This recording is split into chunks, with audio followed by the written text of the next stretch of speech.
हिमाचल प्रदेश सामान्य ज्ञान 2023 में आज का हमारा मुख्य बिंदु हिमाचल की प्रमुख नदियां हैं।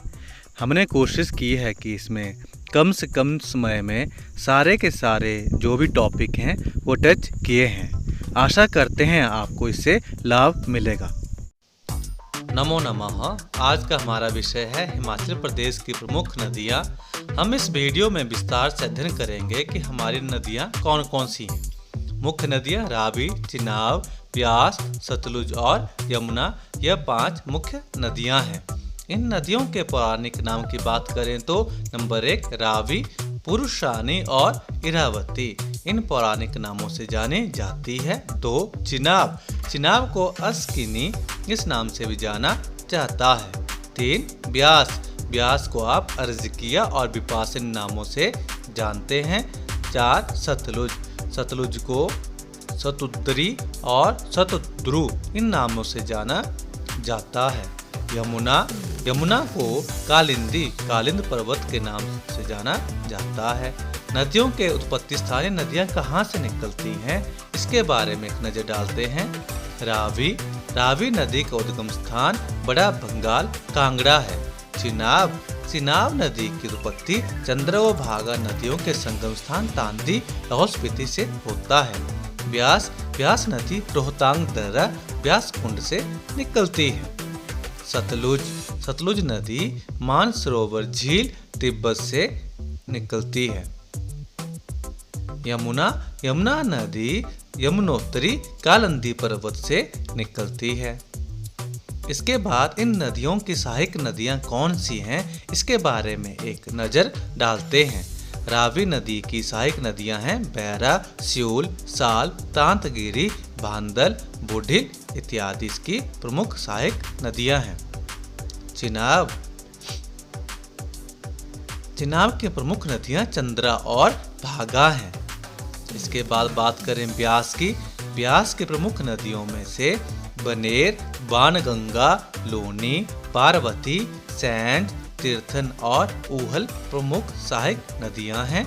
सतलुज, सतलुज की मुख्य नदियां हैं वस्पा, स्पीति, नोगलीखड और सुआ। यमुना, यमुना नदी की सहायक हैं गिरी, टॉन्स, पब्बर, मारकंडा और आंध्रा। इसकी सहायक नदियां थी। नदियों की लंबाई की बात करते हैं कि कौन सी नदी कितनी लंबी है। रावी, रावी की कुल लंबाई 720 किलोमीटर है।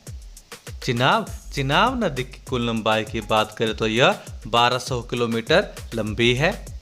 इसके बाद ब्यास नदी, ब्यास नदी की कुल लंबाई 460 किलोमीटर है। सतलुज, सतलुज नदी की कुल लंबाई की बात करें तो यहाँ देखें ये 1448 किलोमीटर है।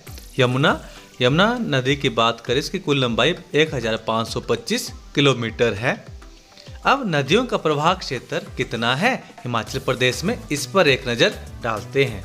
रावी, रावी नदी का प्रवाह क्षेत्र कुल 158 किलोमीटर है। चिनाब नदी, इसका कुल प्रवाह क्षेत्र 122 किलोमीटर है। ब्यास नदी का प्रवाह क्षेत्र की बात करें तो यह कुल 256 किलोमीटर है। इसके बाद सतलुज नदी के प्रवाह क्षेत्र को देखें तो यह कुल प्रवाह क्षेत्र 320 किलोमीटर है। और यमुना, यमुना नदी का कुल प्रवाह क्षेत्र 22 किलोमीटर है। अब इसके बाद हम देखेंगे नदियों का जल ग्रहण क्षेत्र कितना है, इसके बारे में एक नज़र डालेंगे अलग अलग नदियों के जल ग्रहण क्षेत्र के बारे में। रावी, रावी नदी का जल ग्रहण क्षेत्र 5451 वर्ग किलोमीटर है। चिनाब नदी का जल ग्रहण क्षेत्र 7500 वर्ग किलोमीटर है। ब्यास नदी का जल ग्रहण क्षेत्र 12000 वर्ग किलोमीटर है। सतलुज नदी का जल क्षेत्र 20,000 वर्ग किलोमीटर है।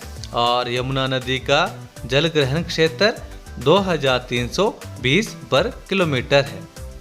हिमाचल प्रदेश में नदियों का प्रवेश कहाँ से होता है और कहाँ से ये नदियाँ अन्य राज्यों में प्रवेश करती हैं, इसके बारे में एक नज़र डालते हैं।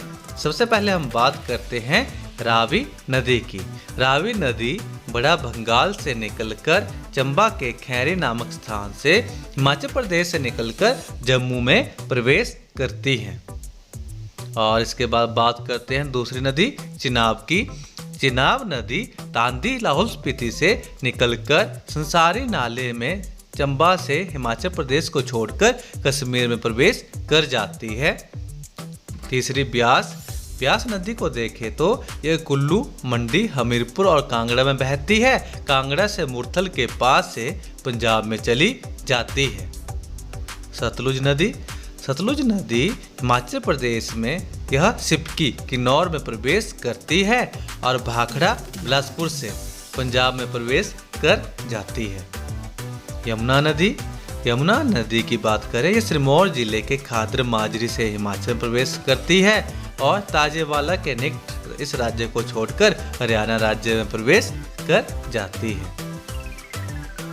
इसके बाद इन नदियों के तट पर कौन से प्रमुख शहर बसे हैं उनके ऊपर भी एक नजर डाल लेते हैं। सबसे पहले रावी। रावी नदी के किनारे प्रसिद्ध क्षेत्र की बात करें तो वो है भरमौर और चंबा। इसके बाद चिनाब नदी को देखते हैं तो चिनाब नदी के मुख्य तटीय शहर हैं तांदी। यह चिनाब नदी के किनारे बसा हुआ सुंदर शहर है। ब्यास। ब्यास नदी के किनारे कुल्लू, मनाली, मंडी, नादौन, पंडोह, सुजानपुर, देहरा, गोपीपुर, मणिकर्ण आदि मुख्य शहर बसे हैं। सतलुज नदी की बात करें तो सतलुज नदी के किनारे रामपुर, बिलासपुर, कल्पा, नागमिया, तत्तापानी आदि प्रमुख शहर बसे हैं। यमुना। यमुना नदी के किनारे पोंटा साहिब शहर बसा। धन्यवाद हमारी ये वीडियो देखने के लिए। आशा करते हैं कि हमारी मेहनत आपके लिए सार्थक होगी। आपको एग्जामिनेशन से रिलेटेड महत्वपूर्ण जानकारी इसमें मिली होंगी। हमने इसके अलावा अपने YouTube पर कुछ और भी वीडियोस डाली हैं जिसको आपको अभी यहाँ दिखाया जाएगा स्क्रीन पर। इन्हें भी जाकर आप हमारे चैनल पर जरूर क्लिक करें। धन्यवाद।